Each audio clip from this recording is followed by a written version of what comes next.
Hare Krishna, Krishna Krishna, Hare Hare, Hare Rama, Hare Rama, Rama Rama, Hare Hare, Hare Krishna, Hare Krishna, Krishna Krishna, Hare Hare, Hare Rama, Hare Rama, Rama Rama, Hare Hare. Jaya Radha Gopinata, Radha Gopinata Shri Radha. Jaya Radha Gopinata, Radha Gopinata Shri Radha. Prabhupada, Prabhupada, Prabhupada, Jaya Jaya Prabhupada. Prabhupada, Prabhupada, Prabhupada, Jaya Jaya Prabhupada. Cham Vishnupad Param Samaraj Gacchara Shraddha Shraddha Samangre Sabhacharananda Bhaktivedanta Swami Srila Prabhupada Ke Jaya Krantara Chima Bhagavatam Ke Jaya Ananta Koti Vaishnavinda Ke Jaya Nitya Gaura Paramanande Hari Hari Bhava.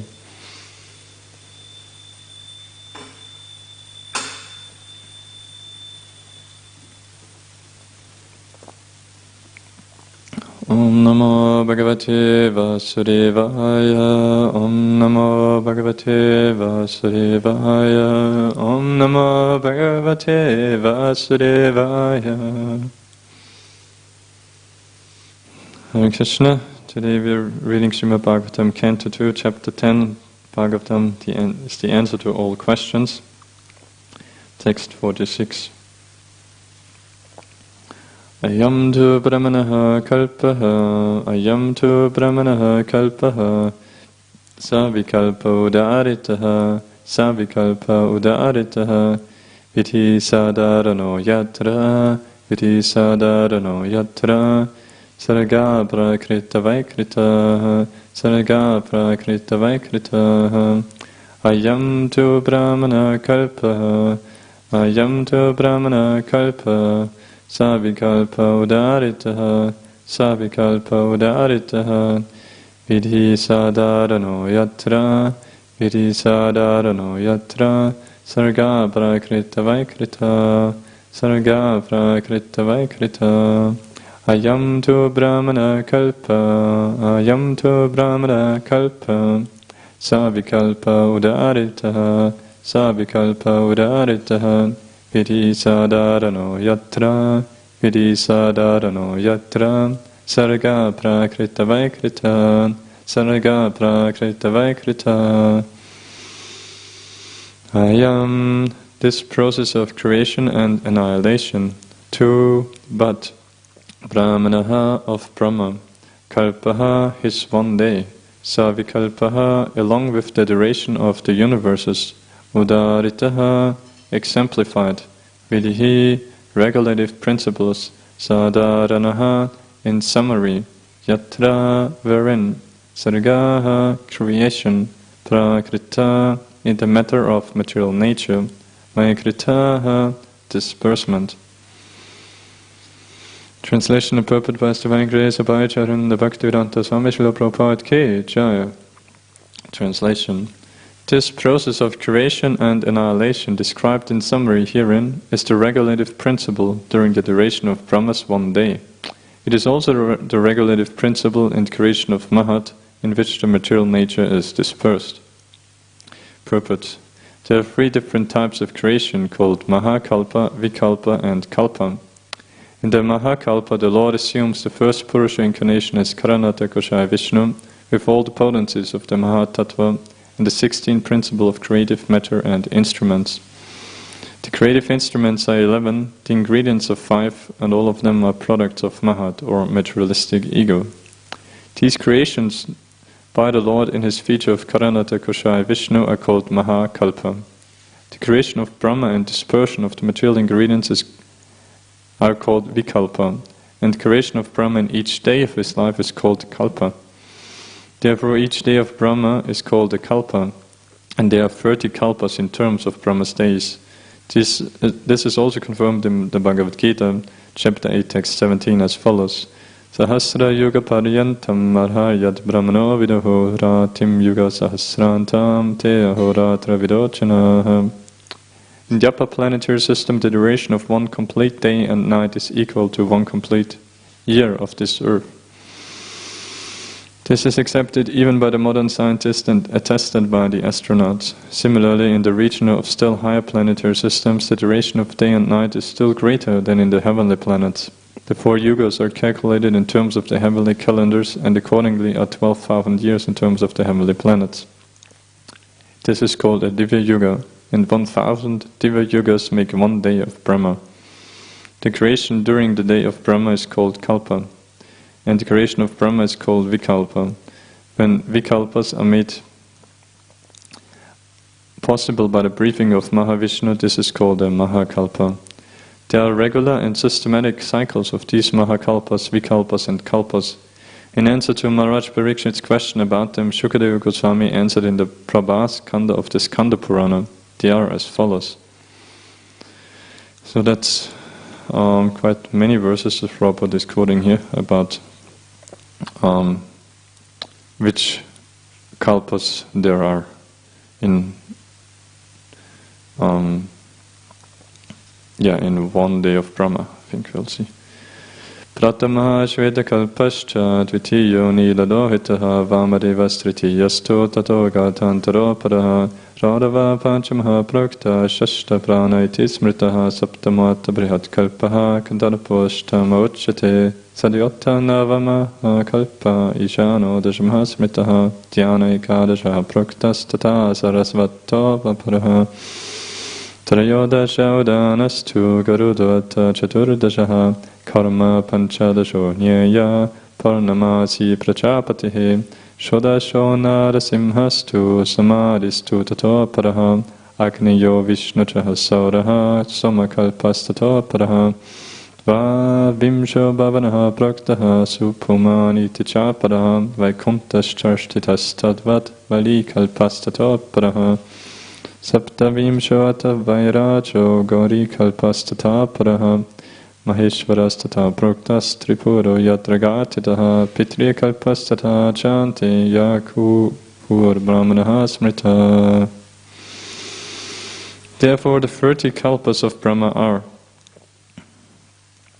1. Shveta Kalpa, 2. Nila Lohita, 3. Vamadadev, 4. Gatantara, 5. Rodava, 6. Prana, 7. Prihat Kalpa, 8. Kandarpa, 9. Sadyota, 10. Ishana, 11. Dhyana, 12. Sarasvata, 13. Udana, 14. Garuda, 15. Korma, 16. Narasimha, 17. Samadhi, 18. Agneya, 19. Vishnucha, 20. Sora, 21. Somakalpa, 22. Bhavana, 23. Supuma, 24. Vaikunta, 25. Archisha, 26. Valikalpa, 27. Vairacha, 28. Gaurikalpa, 29. Maheshvara, 30. Patriyakalpa. These are Brahma's days only, and he has to live months and years up to 100, so we can just imagine how many creations there are in kalpas only.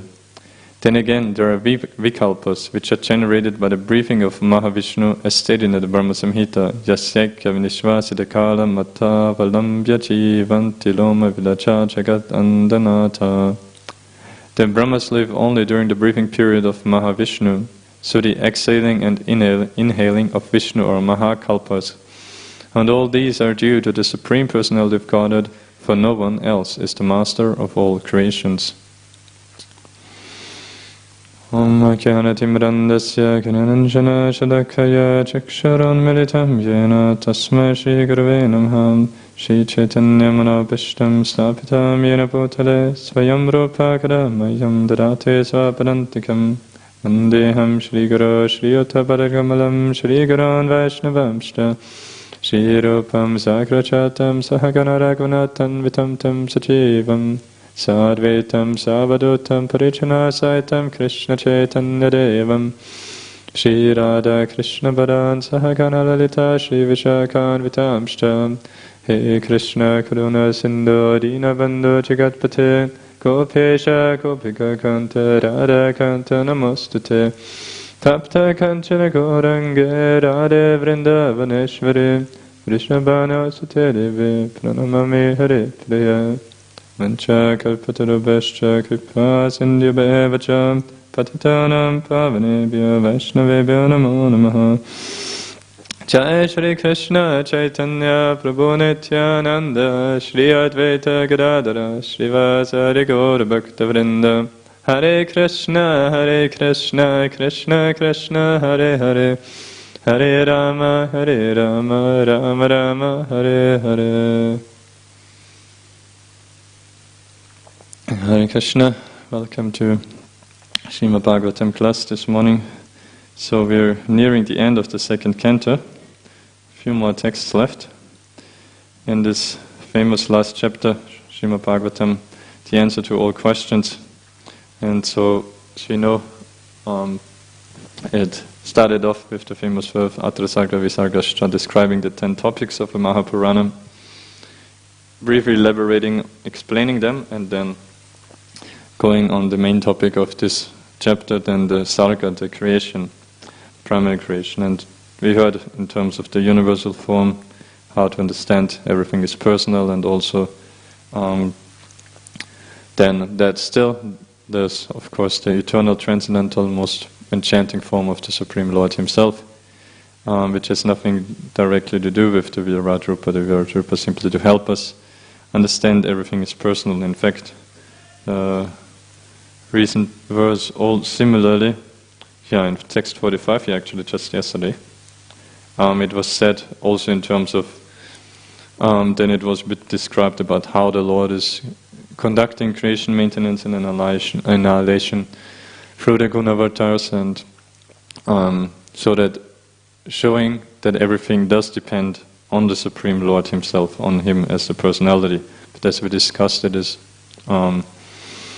He's still always completely aloof from it. He does never personally touch material nature, rather He does that through His glance, Shambhu, as Lord Shiva.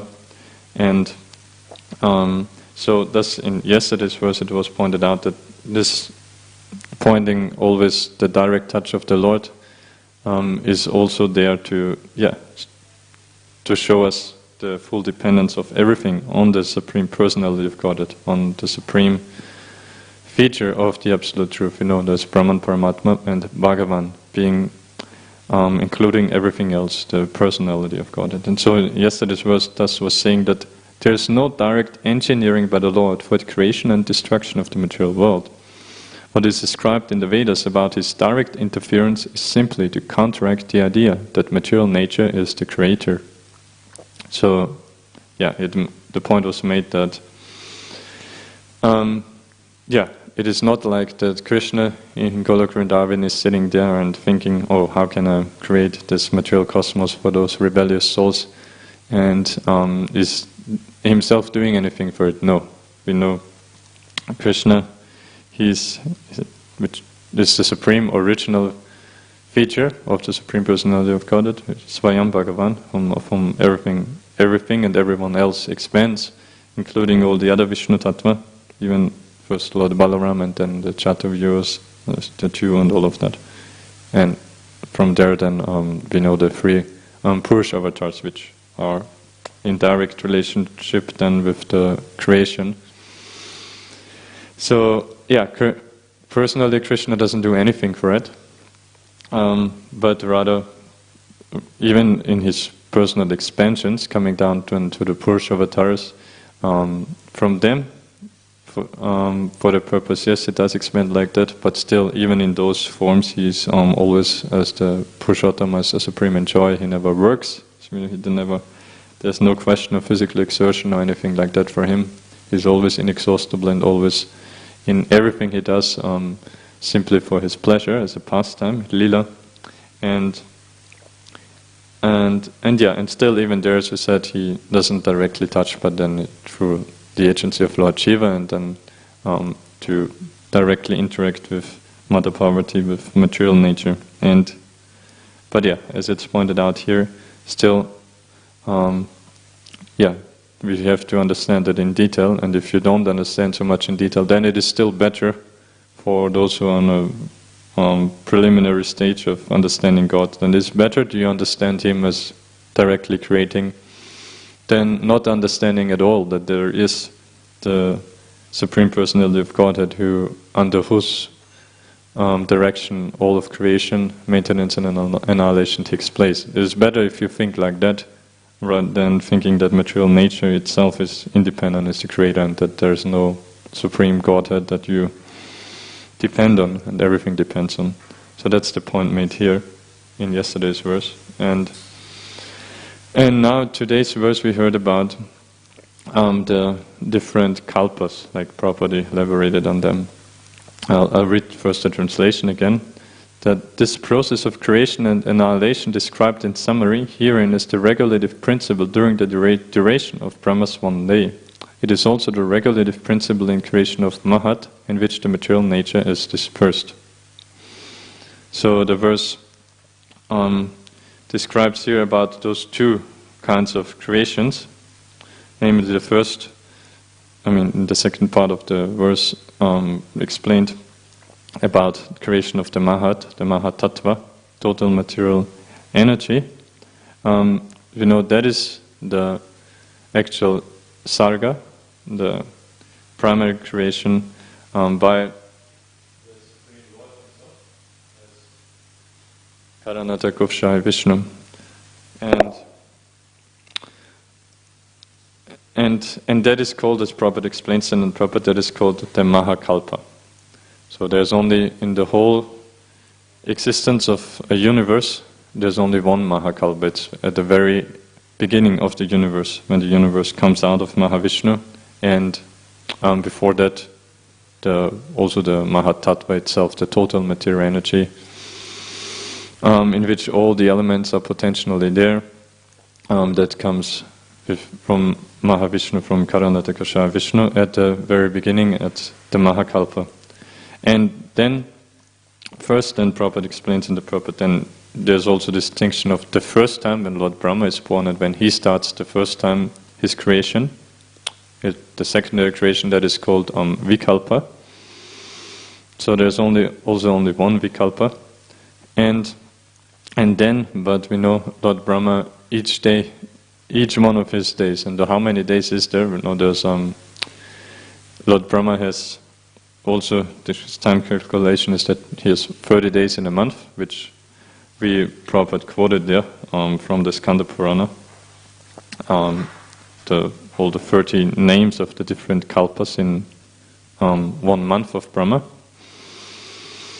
And so and as we know, but how long does he live? He lives for also 100 years. So then we can add up those 30 days, making up 1 month, and then times 12, making up 1 year, and times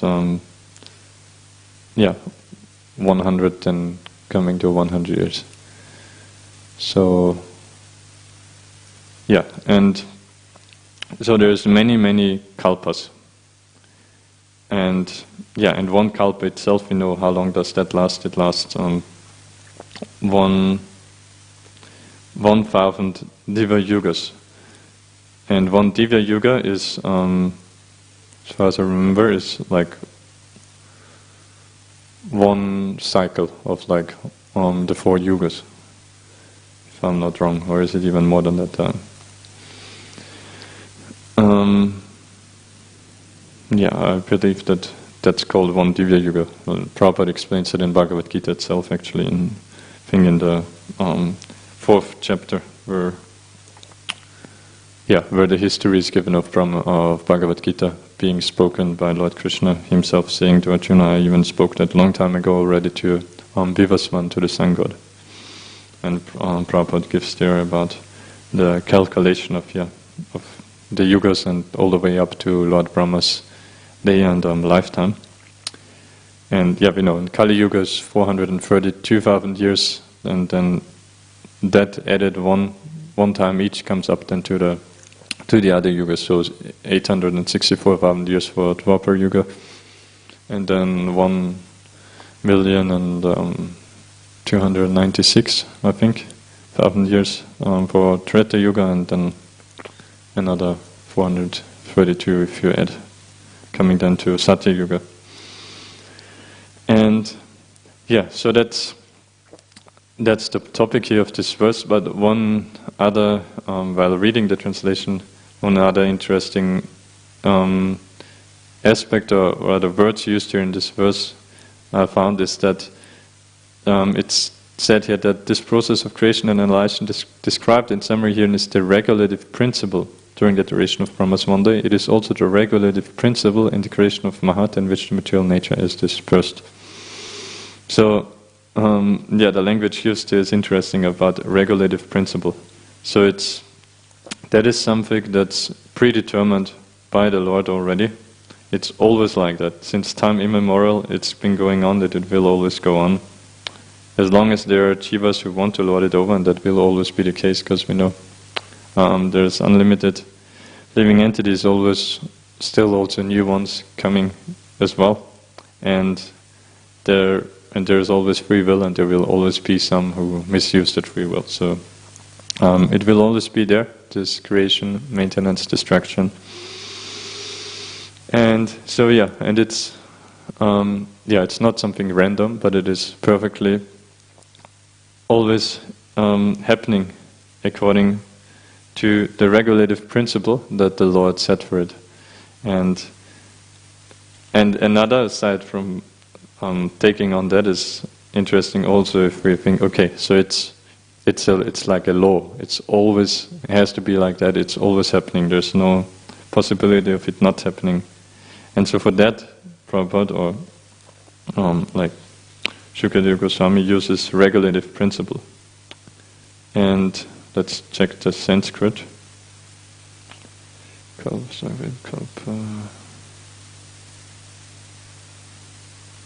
Vidhi. So that's the Sanskrit for regulative principles. Vidhi like Vaidya Bhakti. In our sadhana bhakti, we have to follow the regulative principles. So, but that also shows that for us, that we know, okay, for us to progress in bhakti, as neophytes, like myself at least, we can't jump to the Raganuga bhakti, to the spontaneous platform of loving Krishna, and in that way spontaneously engaging in devotional service exactly as it gives him the highest pleasure from our side. But we have to follow the regulative principles to gradually become purified, and then gradually our desire will increase to simply serve the Lord and not have any selfish desires for sense gratification. So for that we need to follow regulative principles, and we can understand from that verse also that how that regulative principles, it's not something to play around with. It's not something that, okay, now I feel like following, and then something else comes, or maybe it's not so important to follow now. No, it's right. We understand the whole creation of all the universes being, even first of all in the Mahakalpa, being coming out from the breathing of Mahavishnu from the pores of his skin holes. That even that is running according to a regulative principle. It's always unstoppably going on. So then what to speak of if even that is called regulative principles, where really no one can do anything about it, because it is happening by the will and by the direction of Krishna. So then this means regulative principles, they are meant to simply be followed, and that we can take real benefit only if we follow exactly according to those regulative principles. And so let's maybe come back to that a bit later. Let's briefly check in the purport. So we already briefly discussed about these distinctions of Mahakalpa, being that's the name of the one kalpa at the very beginning of creation by Karanata Koshaya Vishnu himself. And Prabhupada describes here that it's so that the Mahatattva comes, and with that also all the potencies. So, I'm read it again.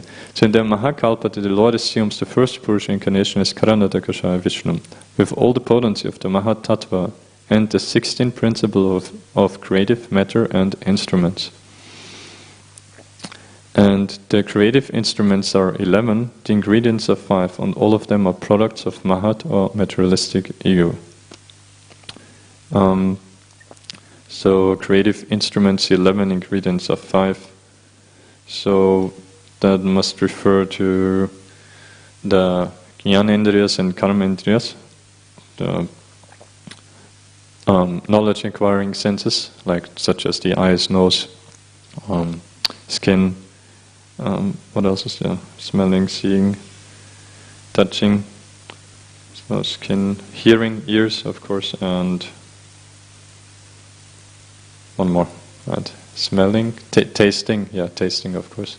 It's also knowledge acquiring. And then the Kamendriyas, the working senses, such as the hands, legs, anus, voice,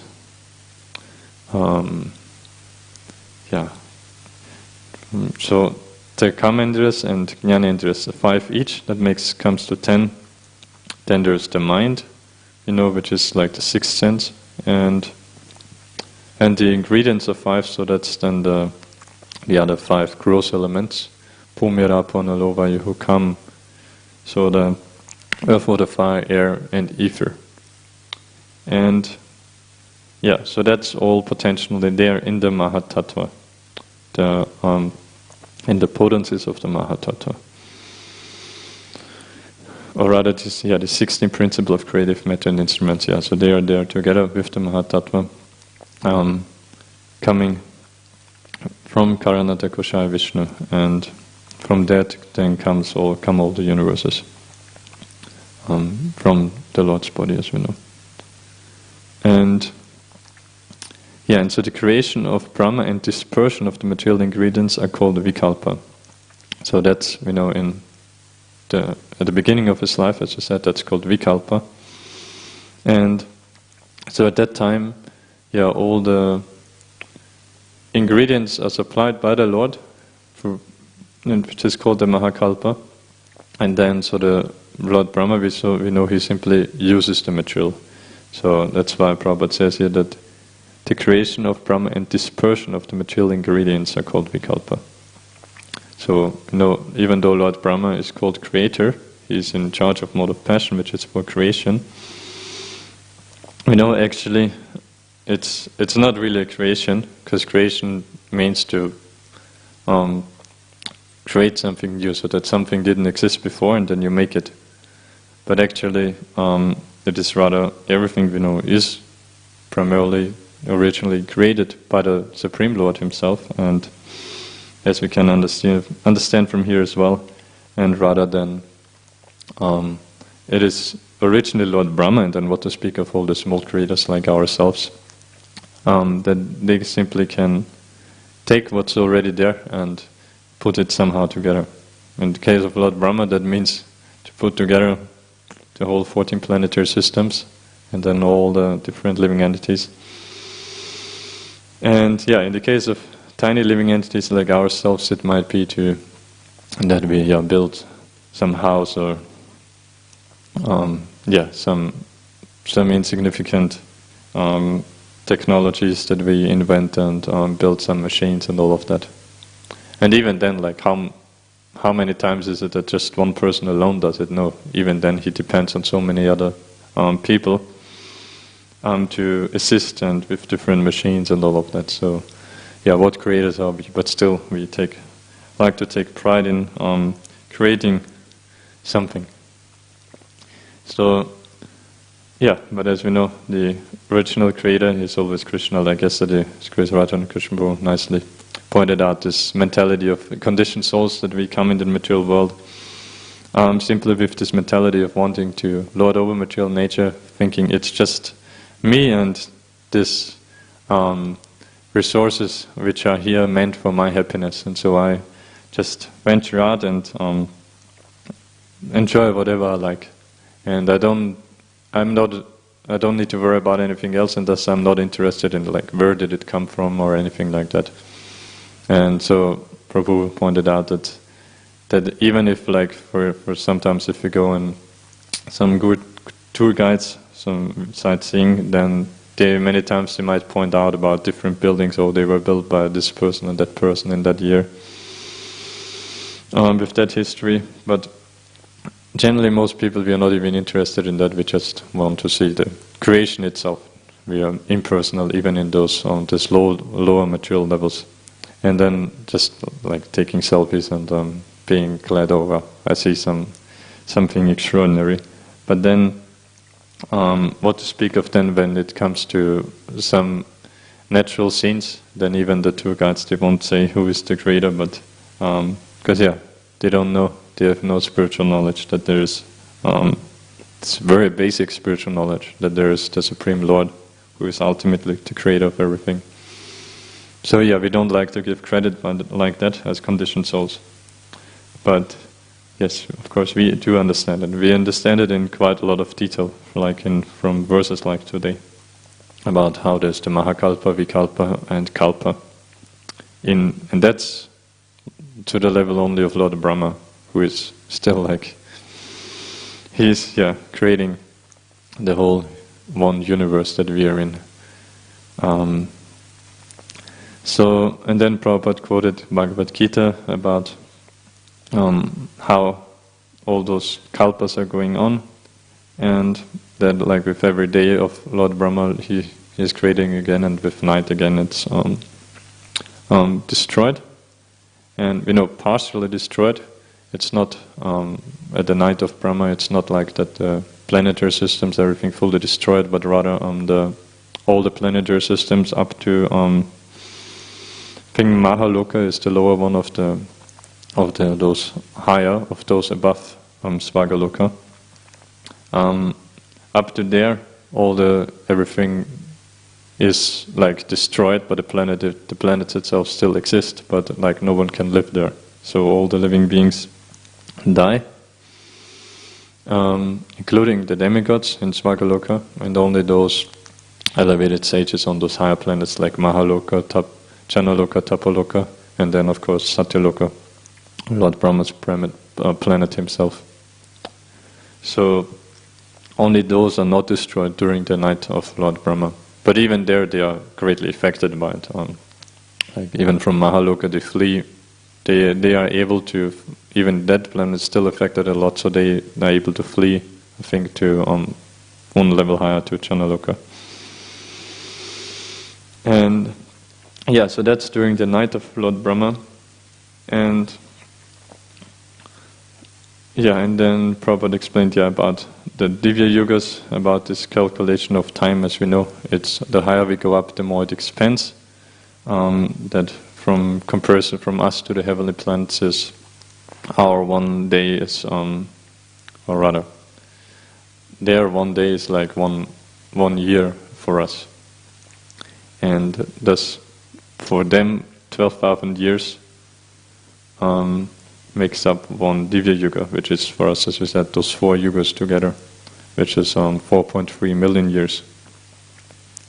And 1,000 Divya Yugas make 1 day of Brahma, so that's why then 1 day of Brahma is 4.3 billion years. And adding that up with all the days of Brahma to 1 month and then year, 100 years, that comes to 311 trillion, and I think something like 40 billion years. So, and then Prabhupada quoted all those different names of the days that given also in the Shastra of how the names of the different kalpas, the 30 kalpas of 1 month of Brahma. And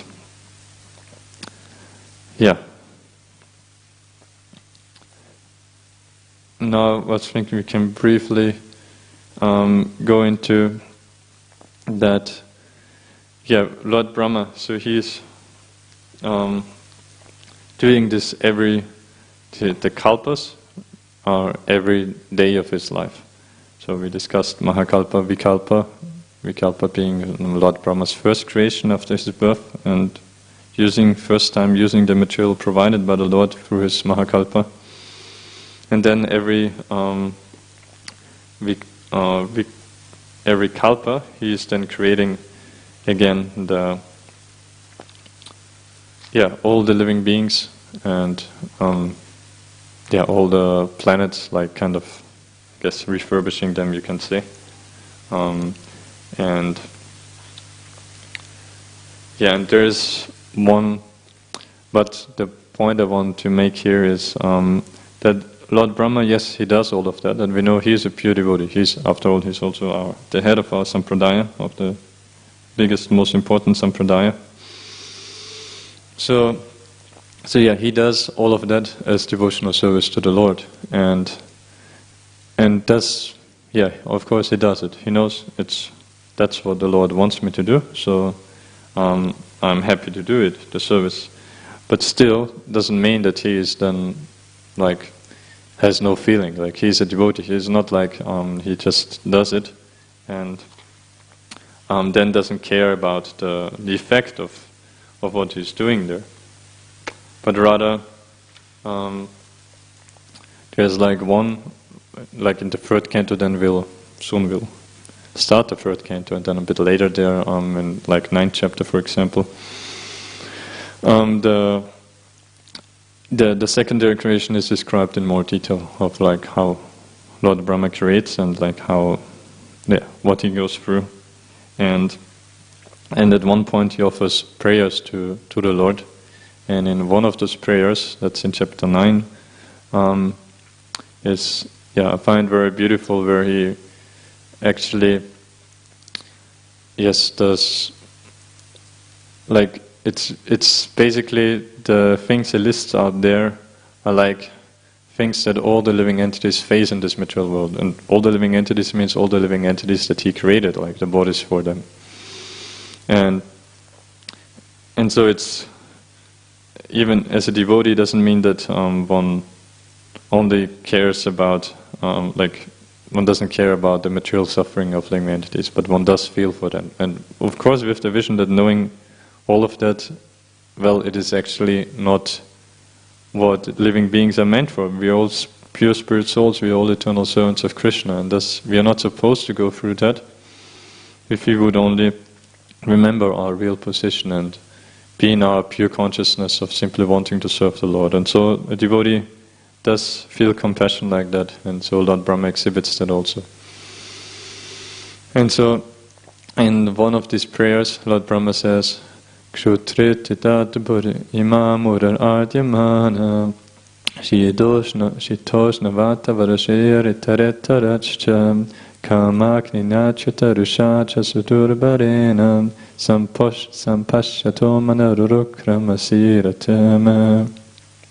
Lord Brahma lists out all those, but some of those main miseries that all the living entities are facing, and so he starts off kshut, being hunger, trit, first. Tri dhatu refers the dhatus, we know that's the different substances, layers that the body has, such as blood, mucus, bile, and so in other words that refers then to kshut, trit, it's also all referring to all the individuals kind of miseries that they face through their body, and that, but it's not only hunger and thirst, but then there's also so many other things that can give pain in our body. And then, so muhar adyamanha, so the living entities are always perplexed by all those miseries. And second line then, shitoshna, so Lord Brahma says that sometimes they face freezing winter, and sometimes they face blasting summer. It is very rarely that the conditions are just perfect for one particular embodied living being. But we take all of that as granted. But we know as spirit souls we're not supposed to face any of that. So that shitoshna, vata means wind. So sometimes we there's great storms, as we many times throughout the world we hear different parts of the world things happening. Like I remember, for example, when I think that was 2006 when I was in school, like at that time, there was this huge tsunami, which where like people from throughout the world were there in those parts like Thailand and Singapore, and and so many people being like, because the dramatic thing about it was that most people who were there, like all those other people from other different parts of the world, from the Western world, they went there and thinking it to be like paradise. So they went there simply for holiday, for enjoying, thinking, oh wow, have such a nice time. And what happened? And then through this tsunami, then so many people of them died completely unexpectedly. Like being there on the beach and then those huge waves just eating them up. So, but that's part of material nature, what living entities face here. So Vata means rain. So sometimes, there's not enough rain, drought, that crops cannot grow properly, and all the plants and different living entities are suffering. And then other times there's floods because of too much rain at one time. And Itadetscha and many other such related natural disturbances. And so second line about the natural disturbances, in other words, the Adidaivic kleshas that the living entities are facing. And then third line, that's then about the Adhyatmic kleshas. So first was Adibhautic, like hunger, thirst and all of that, in one sense, no, still Adidaivic if you consider that Adibhautic is from other living entities and Adidaivic is from one's own mind and body, so it's also from the body, the hunger, thirst and all of that. And so third line again is from now from the mind, from the subtle body. Especially, Krishna says lust is also even in the senses, so from the gross body as well. But Lord Brahma says Kamagnina, that they are. So the full line is Kamagnina Chatur Rusha Cha Sudurbarena. She concludes Sudurbarena. Para we know is a burden, and Su means always emphasizing like how much it is. So it's a great burden, unbearable actually, that the living entities what they are facing here, and namely Kama, but not just Kama. Lord Brahma uses Kam Agnina, so the fire of lust. It is, lust is not a small, easy thing, but every living entity in the material world is harassed by lust, because that's our original wrong desire, to wanting to desire something separate from Krishna, and that's what lust means, the opposite of love, of Godhead. And so it is so strong, it is like a fire. It's simply, you can't do anything, you have to act on it. It burns you inside if you don't act on the lust. That's how you feel, that living entities feel. I have to satisfy my senses, I have to do something. And that's Kamagnina and Achyutta Rusha. And from lust, then we know when it's not satisfied, then we become angry. And that over lifetimes, this anger builds up so much that it's, Lord Brahma uses there Achyuta. No, Achyuta actually is another name of the Lord, meaning infallible, because He is the only infallible one. As Prabhupada many times makes the point.